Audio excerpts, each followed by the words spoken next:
네, 본격적인 어닝 시즌에 막이 오른 가운데 게임 섹터에 대한 실적 전망도 나타나고 있습니다. 이번 1분기 실적 역시 부익부 빈익빈의 모습을 이어갈 것으로 전망이 되고 있는데요. 대표적인 게임사 5곳의 실적을 좀 간단하게 비교해 보겠습니다.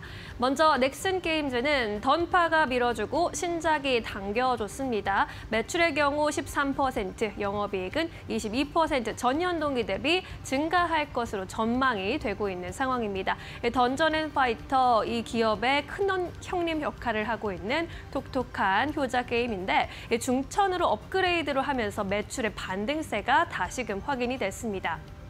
또한 텐센트를 통해서 출시한 던파 모바일도 중국에서 흥행 가도를 달리고 있는 상황이고요. 신작인 마비노비가 모바일 편이 지난달에 출시된 바 있는데 이 역시 인기를 끌면서 구글 플레이에서 매출 4위를 차지하고 있는 상황입니다. 이렇게 큰형님이 이끌어주고 동생 게임도 뒷받쳐주고 있다 보니 더할 나위 없이 좋은 실적 기록하고 있는 건데요. 크래프톤도 상황이 비슷합니다. 돌아온 배틀그라운드의 흥행 그리고 새 역사를 쓴 인조이라는 평가 받아갑니다. 매출 19%, 영업이익도 24% 전년 동기 대비 크게 성장할 것으로 기대가 되고 있는데요. 이 기업의 실적에 효자 역할을 하고 있는 배틀그라운드, 지난해 연말에 신규 맵을 출시한 바 있죠. 2019년 이후 최고 동접자 수를 기록하면서 5년 만에 다시 한번 전성기를 맞았다는 평가 가져가고요. 신작 인조의 경우에는 출시 일주일 만에 100만 장의 판매를 또 성공을 하면서 이 배그의 인기를 뛰어넘었다. 그야말로 새 역사를 쓰고 있다라는 긍정적인 평가 받아가고 있습니다. 이어서 넷마블의 실적도 가늠해 볼까요? 넷마블의 경우에도 나 혼자만 레벨업, 나훈랩의 반등이 나타나고 있고 기대 이상의 신작 효과를 보여주면서 일단은 성장을 지속할 것으로 보입니다. 이번 1분기 매출이 전년 동기 대비 4%가량 증가하고 영업이익이 무려 3자릿수일 때 681%의 급증세 나타낼 것으로 기대가 되고 있습니다.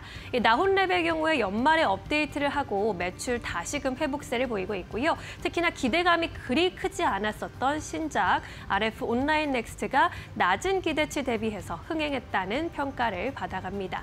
다만 1분기까지는 이렇게 순조로운 출발을 보인 것 굉장히 고무적이지만 2분기의 실적의 추가 성장을 위해서는 새로운 신작이 절실하다라는 코멘트도 나오고 있는 상황입니다. 반면에 신작이 없어서 좀 부진한 실적을 보일 것으로 예상되는 기업들은 NC소프트와 카카오게임즈입니다. NC소프트의 경우에 매출이 7%, 영업이익은 전년 동기 대비 67% 급감할 것으로 예측이 되고 있는 상황인데요. 그래도 지난 4분기에 영업 적자를 기록했던 것에 비교하면 흑자로 돌아서는 것은 성공한 셈입니다. 그래도 인건비는 줄였다는 평가 받아가고 있는데요. 지난해 700명의 희망퇴직을 받기도 했죠. 몸집을 줄이면서 그래도 비용 방어에는 성공했다라는 평가도 나옵니다. 마지막으로 카카오게임즈는 흥행작인 오딘 빼고는 모두 다른 게임이 하향 안정화를 보이고 있는 추세인데다가 신작도 없었다라는 점에서 올해 1분기에 영업 손실 71억 기록하면서 적자 전환할 것으로 보입니다. 4월께 신작이 나올 것으로 보이는데 새로운 성장 모멘텀이 될 것인지는 아직은 확신할 수 없다라는 분위기 읽히고 있는 상황입니다. 게임주 1분기 실적도 결국에는 부익부 빈익빈으로 나타날 것으로 보이는데요. 관세 무풍지대로 주목을 받은 만큼 실적에 대한 체크는 꼼꼼히 하시면서 대비해 보셔야겠습니다. 지금까지 마켓무버 전해드렸습니다. 네, 이어서 핫한 기업들 하나하나 살펴보도록 하겠습니다. 먼저 첫 번째 기업으로는 한라 IMS 만나보도록 하겠습니다. 4% 가깝게 상승세 9,200원대에서 거래되고 있습니다. 이 기업을 박근호 이사님께서 오늘 첫 번째 기업으로 선정을 해주셨습니다. 이게 보시는 이유 있으실까요? 네, 조선 쪽이 굉장히 좀 향이 좀 짙은 기업이고 원래 이제 풍력과도 좀 약간 연관이 있기 때문에 오늘 약간 시세를 좀 탄 것 같은데요. 잠깐 기업 내용 좀 설명을 드려보도록 하겠습니다. 조선과 관련이 있다라고 해서 뭐 배를 만들고 막 그런 기업은 아니고요. 이제 선박에 들어가는 계측기, 그러니까 뭐 계측기라고 하면은 선박의 기체나 액체 같은 게 많이 좀 들어가거든요. 뭐 LNG라든가 연료로 LNG를 쓴다든가 아니면 배 밑에 있는 평형수 중심을 잡아주는 그런 것들의 어떤 그 양을 계측을 하는 계측기를 만드는 기업이고요. 그 다음에 풍력 하부 구조 관련돼서도 이제 모멘텀이 조금씩 생기고 있는 그런 기업이라고 보시면 될 것 같아요. 작년에 그 우리나라 이제 조선사들이 굉장히 좀 활발한 어떤 매출을 기록을 하면서 실적을 기록을 하면서 한라 IMS도 매출이 이제 1,000억이 처음으로 넘기면서 창사 이래 최대 실적을 기록했다라고 발표가 됐었는데 여기서 좀 약간 아이러니 이제 내용을 알면은 이제 괜찮은데 모르고 보면 아이러니한 부분이 있는데 수출이 1,000억 매출 1,000억 중에 수출이 728억이거든요. 근데 그렇다라고 하면 우리나라 조선사 말고 해외 조선사들의 모멘텀이 더 중요하다라고 이제 볼 수 있는 부분인데 실질적으로는 중국 쪽의 모멘텀이 상당히 강한 기업이라고 보시면 될 것 같아요. 한라 IMS 같은 경우 작년에 1,000억이 넘는 매출 중에 이제 700억이 수출로 나오는데 대부분이 이제 중국 쪽에서 잡혔다라고 보시면 될 것 같아요. 2007년도에 중국에 진출을 했는데 그 부분이 지금 이제 성과가 나오고 있다라고 보시면 될 것 같고요. 최근에 이제 그 친환경 선박이라고 보통 얘기를 해서 LNG를 연료로 쓰는 배들이 굉장히 많이 늘어나고 있거든요. 그 LNG를 쓰면은 그걸 계측을 해야 되는데 그 부품을 만드는 기업들이 이제 좀 약간 주목을 받고 있는데 한라 IMS가 이제 중심이라고 보시면 될 것 같아요. 그다음에 모멘텀은 이제 선박 수리와 관련된 이제 모멘텀이 있긴 한데 21년도에 이제 광양에 19만 평 땅을 샀어요. 일단 이 선박 수리와 관련돼서 어떤 부지를 마련을 하려고. 근데 그 중에서 14만 평 포스코에다가 1,200억인가 주고 팔았죠. 그래서 나머지 어떤 부지에서 이제 한라 IMS가 선박 수리와 관련돼서 어떤 사업을 펼치고 있는 상황인데 우리가 보통 자동차 사신 분들 아실 거예요. 그 5년 지나면 2년마다 정기 검사 받아야 되거든요. 5년 지났을 때 처음 받고 이제 배도 5년마다 한 번씩 정기 검사를 받아야 되기 때문에 그걸 통과를 하려면 수리도 해야 되고 고장난 부분 고쳐야 되는데 그 부분과 관련돼서 한라 IMS가 좀 꾸준히 모멘텀이 생길 것이다 이렇게 보시면 될 것 같습니다. 이게 모멘텀이 이제 그렇다면 시장에서 금방 좀 반응을 할까요? 사실 뭐 풍력도 얘기해 주셨고 네. 조선도 얘기해 주셨는데 이게 금방금방 반응이 오는 기업입니까?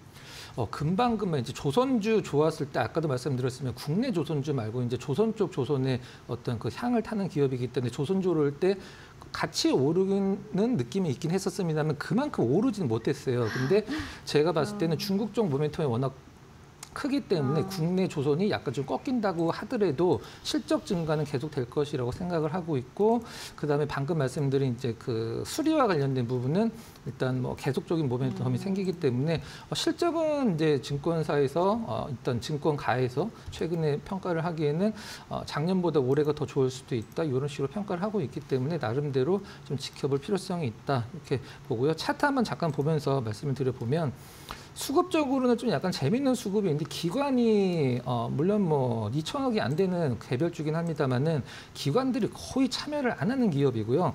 외국인들은 작년 말서부터 빨간색 선 조금씩 모아나가는 느낌이 있긴 합니다만은 뭐 기관이나 외국인 수급으로 어떤 좀 주가의 방향성을 좀 논하기에는 수급이 그렇게 딱히 어떤 주체가 없는 부분입니다. 기술적 분석으로는 이제 해마다 좀 약간 주가 레벨업이 되는 듯한 느낌인데요. 2002년도에 일단 박스권, 그다음에 2023년도에 박스권, 그다음에 2024년도까지 박스권 연결됐고 2025년도 들어서 일단 박스권이 한 단계 좀 약간 레벨업 되는 듯한 느낌인데 아까 처음에 말씀드렸듯이 오늘 약간 해상풍력 관련돼서도 연관이 있는 기업이기 때문에 약간 그 테마성도 타긴 했습니다만은 뭐 조선 그다음에 어떤 우리나라 조선보다도 중국 쪽 조선이 향이 짙은 기업이라 저는 나름대로 뭐 모멘텀은 좀 충분하다 이렇게 말씀드리도록 하겠습니다. 알겠습니다. 한라 IMS 만나보고 왔고요. 이어서 다음 기업 바로 만나보도록 하겠습니다. 다음 기업은 화승인더인데 1% 가깝게 상승세 4,700원대에서 이 기업은 거래가 되고 있습니다. 최근에 이제 3월 달부터 4월 달까지 이 기업의 주가가 약간의 조정이 있었어요. 어떻게 보십니까? 네. 지금 그 나이키 이제 운동화를 만드는 기업이에요. 이제 아디다스가 주 매출처럼 보시면 될 것 같은데 미국 쪽에서 작년 하반기 때서부터 아디다스의 성장세가 굉장히 두드러지면서 실적이 굉장히 잘 나왔죠. 그래서 화승인더도 같이 좀 올랐는데 운동화를 실질적으로 만드는 건 화승엔터고 화승인더는 화승엔터에 원재료를 갖다 주고 그다음에 운동화를 만들면 화승인더가 갖고 와서 나이키에다 납품을 하는 구조를 보시면 될 것 같아요. 이제 화승인더와 화승엔터의 매출이 겹친다라고 보시면 될 것 같고 로열티를 화승인더가 화승엔터로부터 몇백을 받기 때문에 원래는 화승인더가 더 그 주가 시가총액이 높은 게 맞은데 화승엔터보다 지금 시가총액이 한 절반밖에 안 되기 때문에 굉장히 할인 구간이라고 이제 보시면 될 것 같아요. 아디다스 관련주들을 왜 봐야 되냐면 지금 물론 아디다스도 지금 상장 주가를 보면 이 관세 전쟁으로 인해서 이제 베트남 쪽에서 주로 생산을 하기 때문에 어떤 가격적인 상승 때문에 판매량이 둔화될 것이다라는 어떤 염려로 주가가 떨어지긴 했습니다만은 지금 유럽 쪽에서 나이키 말고 아디다스를 신는 것을 인증샷을 찍는 게 굉장히 좀 유행이거든요. 물론 이게 뭐 당장의 어떤 큰 뭐 실적 모멘텀으로 작용하기 힘들긴 합니다만은 아디다스의 작년 실적을 보시면 정말 퀀텀 점프라고 할 정도로 굉장히 크게 성장을 했죠. 우리나라에서도 지금 현재 아디다스 운동화가 작년에도 굉장히 유행을 했었고 아디다스 실적이 성장을 하면 화승인더, 화승엔터의 실적은 그냥 가만히 있어도 성장이 되는데 가장 중요한 부분은 이제 베트남이죠. 일단 화승엔터, 화승인더의 공장이 베트남에 주로 자리를 차지하고 있기 때문에 미국이 이제 고관세로 어떤 베트남 쪽에서의 어떤 그 생산을 하고 있는 운동화의 가격이 상승을 한다라고 하면 일단은 문제가 안 될 수는 없긴 합니다만 화승인더는 이제 이런 식으로 좀 전략을 짜고 있는 것 같아요. 베트남에서 생산을 하는 것은 일단은 유럽 쪽으로, 그다음에 인도네시아도 공장이 있거든요. 인도네시아에서 만드는 거는 미국 쪽으로 이렇게 좀 약간 바꿔서 어떤 진행을 하겠다 이런 식으로 이제 관세 전쟁을 피해 나가겠다라고 이제 밝히도 했는데 조금 더 지켜봐야 될 것 같아요. 근데 중요한 거는 이제 아디다스의 실적이 화승인더 실적에 바로 직 다이렉트로 연결된다라는 점을 봤을 때 지금도 실적 괜찮거든요. 그래서 지난해 4분기 실적이 좋았던 거는 네. 이제 이게 사실 미국에서나 유럽에서나 아디다스랑 나이키 주가가 안 좋은 게 네. 최근에 미국이나 유럽에서는 유행하는 브랜드가 따로 있지 않습니까? 호카, 그렇죠. 온러닝 이런 거 진짜 다 신고 다니더라고요. 네. 근데 보니까 나이키랑 이제 아디다스는 이게 아디다스가 카니 웨스트랑 만들었던 요 운동화가 재고가 다 팔렸대요. 그래서 네. 지난해 4분기 실적이 좋았던 거라고 약간의 좀 어떻게 보면 착시 효과가 아닌가라는 생각도 드는데. 그럴 수도 있고요. 일단 저는 이게 나은 것 같아요. 약간 나이키랑 아디다스는 시소처럼 움직이거든요. 맞아요. 근데 나이키는 지금 주가 보시면 아시겠지만 좀 약간 표현이 그렇습니다만 좀 나락이가 있는 상황이고 너무 많이 진짜로, 떨어졌죠. 네. 예, 그래서 실적이 안 좋아지기 때문에 그런 건데 반대로 반사수혜를 지금 아디다스가 받고 있어서 아디다스 실적은 시장에서 이제 긍정적으로 보고 있는 상황이거든요. 그래서 정리를 하면 베트남에서 미국 쪽으로의 관세만 어느 정도 좀 약간 잘 어떤 회피를 한다라고 하면 실질적인 측면은 걱정할 필요가 없을 것 같고 화승인더는 지금 화승엔터 대비해서 너무나 저평가 구간이기 때문에 일단 뭐 시장에서 나름대로 어떤 가격적인 메리트는 있다. 그리고 수급적으로는 기관이 특별히 시세에 미칠 정도로 사고 있지는 않습니다만 정말 계속적으로 모아간다는 느낌 들 정도로 한 1년 정도 계속 사고 있는 기업이라는 점 이제 뭐 참고를 하면서 보시면 될 것 같습니다. 네, 알겠습니다. 화승인더까지 만나보고 왔습니다. 지금까지 박근호 이사와 함께 이야기 나눠봤습니다. 말씀 고맙습니다.